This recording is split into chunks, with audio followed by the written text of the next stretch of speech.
stagione di Si può fare, esattamente, sì, bassiamogli le spalle perché dovrà resistere tutto l'anno. Allora, dicevo, stagione di Si può fare che ricomincia benissimo, direi, perché inizia con dei bei premi che si chiamano PIMBY, che vorrebbero dire Please in my backyard, cioè venite pure, fatelo nel mio giardino, quello che avete intenzione di fare come innovazione, si intende, come sostenibilità, come ricerca, insomma non rifiutiamo le novità, anzi accogliamole e cerchiamo di cogliere tutti i frutti possibili dall'albero della ricerca. Questo è un po' il senso del premio PIMBY, di cui tra un istante parliamo con il nostro ospite, che è Chicco Testa. Buongiorno e bentornato. Buongiorno, grazie. Presidente di Assambiente, fa tantissime altre cose, però adesso poi l'elenco lo faccio dopo magari, che dice Testa? No, lascia perdere. Dai, nell'occasione ricordiamo il Presidente di Assambiente, perché è stato Assambiente a segnare i premi PIMBY, come sempre, ormai alla 6ª edizione. Noi ne presenteremo qualcuno, però un'inquadratura insomma della manifestazione, della ricerca e anche dei vincitori, le chiediamo. Sì, in realtà sono molto più di 6 edizioni, questa è 6 edizioni della nuova versione, cioè, avevamo fatto anche una versione precedente che era stata sospesa ad un certo punto, pensa Laura, mi permetto di darti del tu, perché a un certo punto non avevamo più niente da premiare, era un periodo in cui in Italia non si faceva assolutamente nulla. Oddio. Per cui per 2 o 3 anni non trovavamo premi da assegnare. Quindi 6 anni fa le cose hanno ricominciato ad andare meglio. No, ma si è cominciato un po' a muoversi, esatto. No? Ma allora noi abbiamo dato 8 premi ieri, però cito i principali. Abbiamo premiato Terna per questo cavo importante, Tyrrhenian Link, che unirà la Sicilia con la Campania e con la Sardegna, sono quasi 1000 chilometri di cavo. Fondamentale, perché se mancano queste è inutile andare a produrre. E andare a produrre fonti rinnovabili a sud se poi non riusciamo a portarle nei luoghi di consumo. Abbiamo premiato Eni per questo progetto, credo che Eni sia assolutamente quasi una leadership mondiale sul sequestro della CO2, c'ha progetti in giro per il mondo e uno nuovo in Italia, nella zona di Ravenna, dove la CO2 verrà riemmessa nei vecchi depositi di metano esauriti e quindi ci sono delle cavità naturali disponibili. Che è uno degli strumenti possibili, dei mezzi possibili per ridurre l'emissione della CO2 in atmosfera. Esatto. Abbiamo premiato il presidente della regione Sicilia, Schifani, che ha aggiudicato proprio in questi giorni la gara per la progettazione dei 2 termovalorizzatori che si vogliono realizzare in Sicilia, uno a Catania e l'altro a Palermo. Pensa che di un termovalorizzatore in Sicilia cominciai a parlarne proprio io, il sottoscritto, con Leoluca Orlando, allora sindaco di Palermo, nel 1998. Sono passati 26 anni, capito?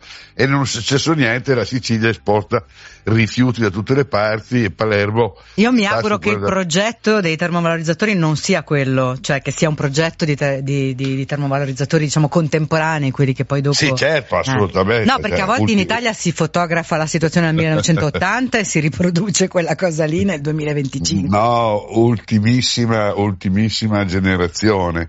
Poi abbiamo premiato cose più sperimentali, come questo progetto, ormai c'è un prototipo industriale di una startup lombarda che è in grado, con una tecnologia particolare, di recuperare tutte le frazioni di metalli preziosi di varia natura e genere, che sono particelle che si perdono nei processi di lavorazione e che invece con questa tecnologia vengono recuperati.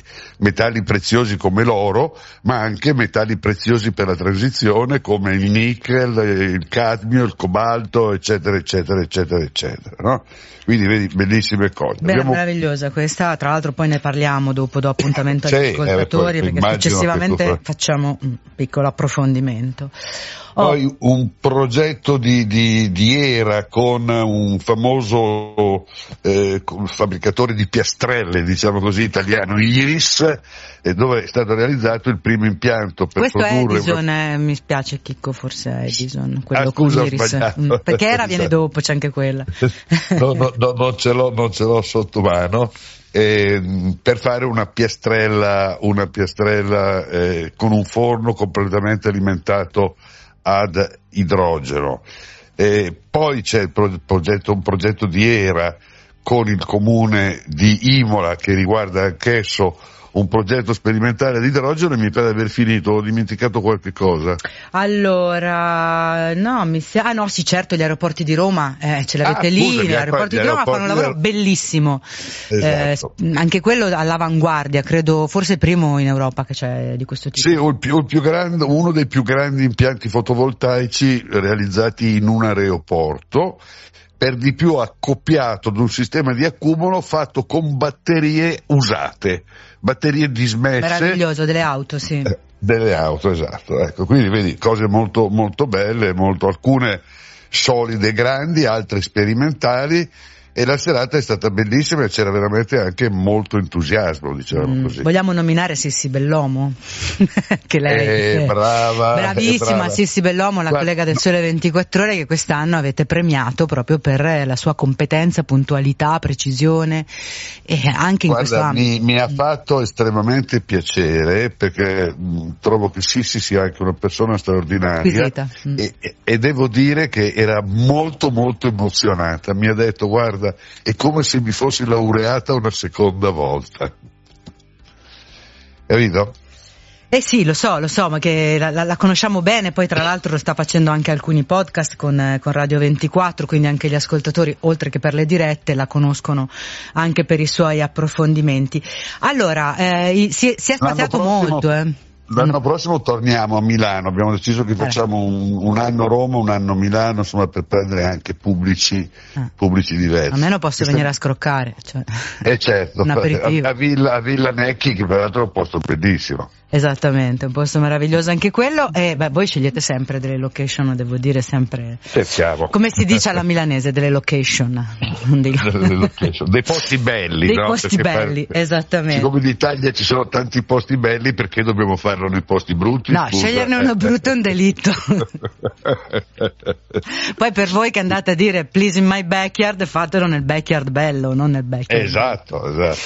Allora, in generale, Chicco Testa, possiamo dire che comunque tante cose ci sono e tanto si muove anche nell'ambito dell'energia, vorrei dire così in conclusione, che è un ambito particolarmente importante in questo periodo storico, nel quale come italiani, come europei, ma insomma in particolare guardiamo al nostro giardino, dobbiamo puntare molto per avere maggiore indipendenza e prezzi adeguati alle nostre tasche, perché lo so anch'io che c'è il petrolio, ma se costa il triplo abbiamo un problema.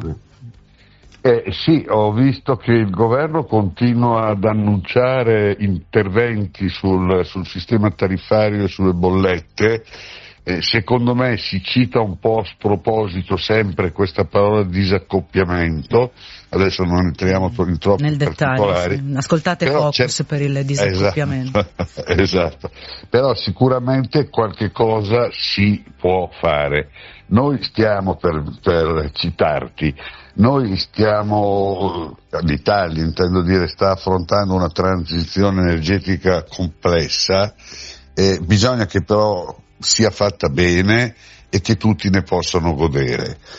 Spendo una parola per dire non solo le compagnie elettriche, non solo gli investitori che da questa transizione, diciamo, hanno tratto utili importanti, anche giusti, ma che bisogna che una parte di tutto questo venga restituito ai consumatori. Precisamente. Allora, grazie Chicco Testa per essere stato con noi anche in questa occasione, nella veste di presidente di Assoambiente, che ieri, come dicevamo, ha assegnato i premi PIMBY, Please in My Backyard. Grazie, alla prossima. A te, grazie, buongiorno. Buona giornata.